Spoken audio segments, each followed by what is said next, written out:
Сәлеметсіздер ме? Бүгінгі біздің дәрісіміздің тақырыбы карбон қышқылдары, номенклатурасы, изомериясы, алынуы, физикалық және химиялық қасиеттері.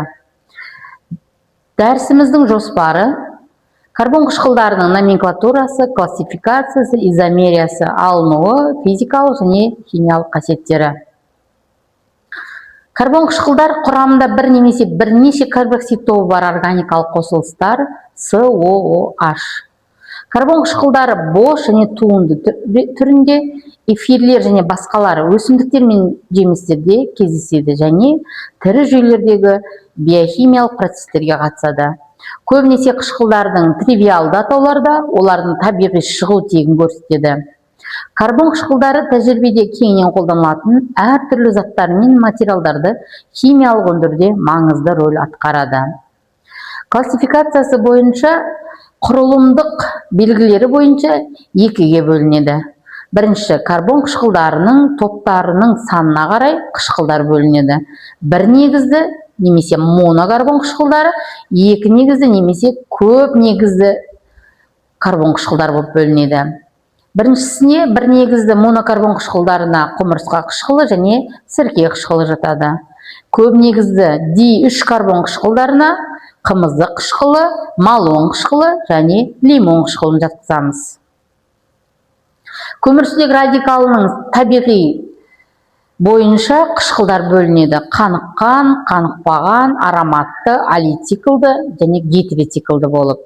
Құрамында COH карбоксил тобынан басқа да функционалдық топтар бар қосылыстармен алмастырғанда карбон қышқылдары ретінде жіктеледі.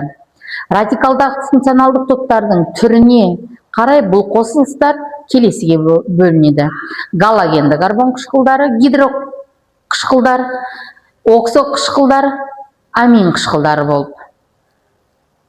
Номенклатурасы бойынша қышқылдардың халықаралық атауларына сәйкес қышқыл жұрнағы жалғанады. Көміртек тізбегін нөмірлеу карбон тобының көміртек атомынан басталады. Тарихи атаулар карбон қышқылдары үшін кеңінен қолданылады. Олар әдетте осы қосылыстары алғаш ашылған табиғи көзді көрсетеді. Изомериясы бойынша карбон қышқылдарда құрылымдық изомерия және кеңістіктік изомерия және оптикалық изомериялар кездеседі. Карбоксил тобының құрылымы RCOH карбон қышқылдарының қасиеттерін: карбоксил тобы, COH, оның химиялық байланыстарының табиғаты, көмірсутек радикалының құрылымына R және олардың өзара әсері анықтайды. Көміртек пен оттек тобының көміртегі мен оттек атомдары sp2 гибридтену күйімен сипатталады. Карбоксил тобының құрамында sp2 көміртек атомымен байланысқан, OH тобының оттек атомы да sp2 гибридтенуге ие. Демек, барлық үш атом оттек, көміртек, оттек бір жазықтықта жатады және олардың будандалмаған пи орбитальдары осы жазықтыққа перпендикуляр орналасқан пи орбитальдар қабаттасады.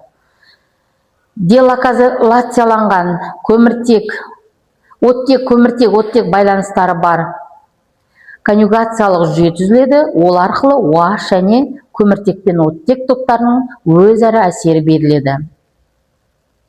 Карбоксил тобында үш полярлық коваленттік байланысы бар.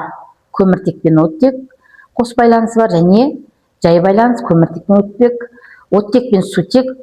Олар гетеролитикалық ыдырауға қабілетті. Сондықтан олардың қатысуымен болатын реакциялар ең алдымен иондық механизм арқылы жүреді.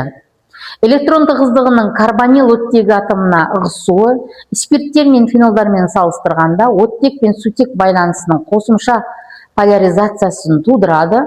Бұл сутек атомының үлкен қозғалғыштығын, яғни күшті қышқылдық қасиеттерін анықтайды. Сутек пен гидроксил тобындағы көміртек атомдағы электронды тығыздықтың төмендеуі карбон қышқылдарының өзара әрекеттесуіне ықпал етеді. Нуклеофильді реагенттер. Бұл жағдайда OH тобының мезомерлік әсері көміртек пен қос байланыс оттегі тобындағы көміртек атомының жартылай оң зарядын азайтады. Нуклеофилдер мен нуклеофилді қосылу реакциясына түсетін альдегидтер мен кетондардан айырмашылығы карбон қышқылдары OH тобының нуклеофилді орын басуымен сипатталады.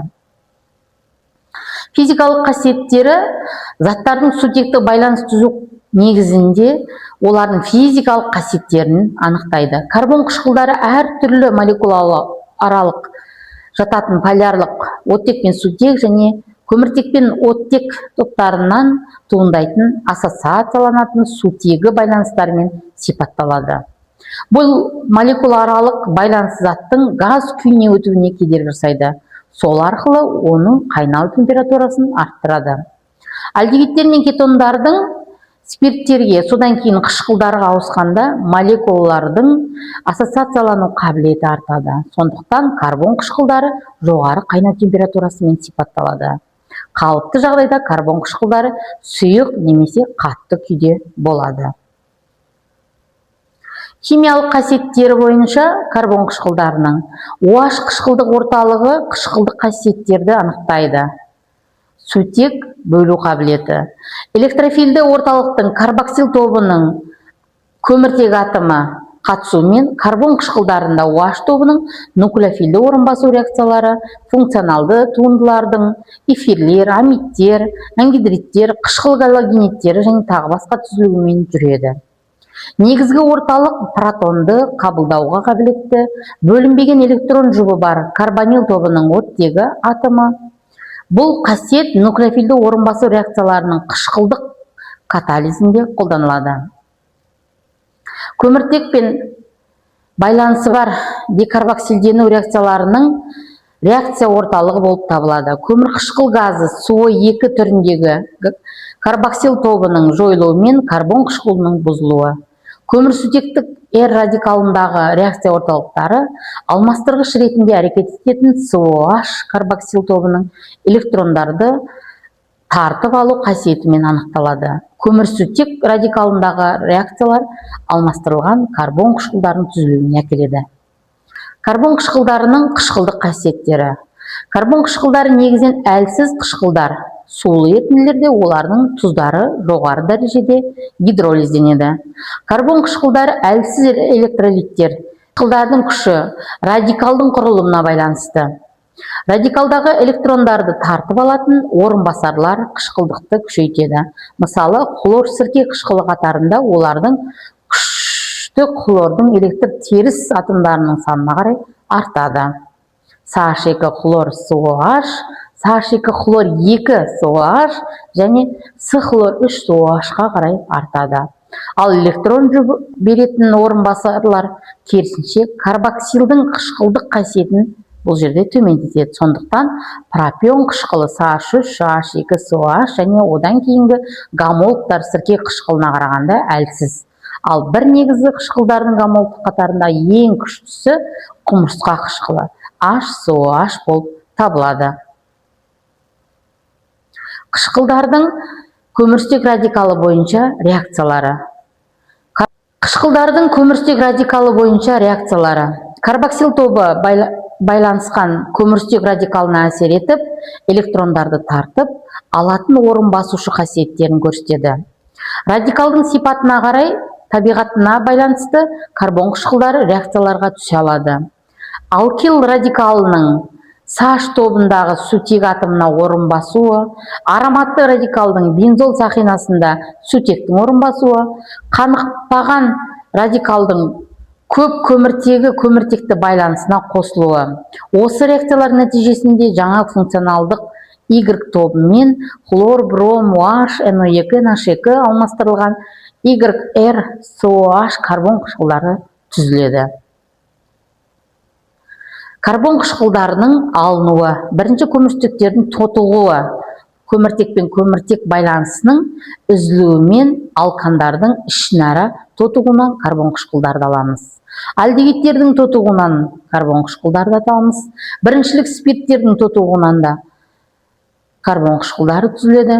Гриня реагентінің көмір қышқыл газымен SO2 әрекеттесу арқылы карбон қышқылдары түзіледі. Карбон қышқылдарын бір көміртек атомында 3 галоген атомы бар галоген көміртектердің сілтінің гидролизі арқылы карбон қышқылдары түзіледі және гидролиз нитрилдермен әрекеттесу арқылы карбон қышқылдары түзіледі. Құмырсқа және сірке қышқылдарымен өнеркәсіптік синтездеудің тиімді әдістері көміртегі екі оксидінің әсерінен карбонилдеу реакциялары болып табылады. Пайдаланған әдебиеттер тізімі.